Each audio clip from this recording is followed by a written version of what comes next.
هاك هاد القصة قصيرة ديال الخيال العلمي باللمسة مغربية طنجية بعنوان السيد جلال ومركبة الفضاء. القصة: الرويدة في المجرة.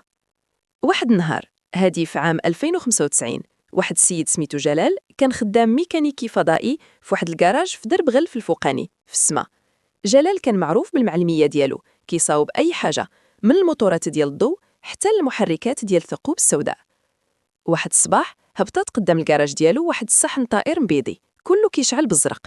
خرج منه واحد الكائن فضائي رقيق، راسو بحال شي بتيخه وخضر وعنده 6 ديال اليدين. الفضائي: تحياتي أيها البشري، واش هذا هو كراج المعلم جلال؟ جلال كيمسح يديه بواحد الشرويطة عامرة زيت الكواكب. إيه هو هذا، مرحبا بسيدنا، شنو عندك؟ باينة فيك جاي من شي مجرة بعيدة. هاد الماركة ديال الطوموبيلات، قصدي السفن، ما بقاوش كيدوروا هنا. الفضائي متوتر: عفاك الشريف، كنت غادي لواحد العرس في مجرة أندروميدا وخرجت ليا واحد النيزك في الدورة وتفرقعت ليا الرويدة ديال الجاذبية، واش تقدر تقادها ليا؟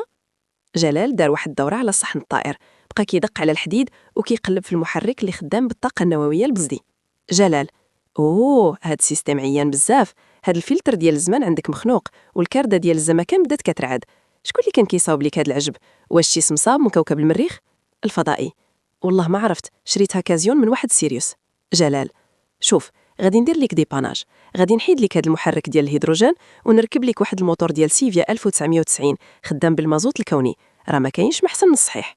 ولكن واش غادي يوصلني لاندروميدا؟ يوصلك ويجيبك، غير هو رد بالك من الرادار ديال البرك الفضائي في زحل، تما كيتخبى ورا الحلقات. بقى جلال خدام كيطلع ويهبط ويضرب بالمارطو حتى سالا. ملي جا الفضائي يخلصوا عطاه واحد الحجره كتبري بالموف. جلال: شنو هذا، باغي تخلصني بالعقيق؟ الفضائي: هذا ديامونت كوني قيمته تشري لي كوكب الارض كامل. جلال خداها وقلبها بسنانه: يلا هدوز، غير حيت انت براني وما بغيتش نحشمك، المره الجايه جيب معاك الصرف ديال الدرهم. طلع الفضائي في السفينه ديالو كسيره وخرج منها واحد الدخان كحل ريحته بحال العدس. السيد جلال بقى كيشوف السماء وقال: بشخ، حتى الفضائيين ولاو كيجيو ياخذوا البياس من درب غلف.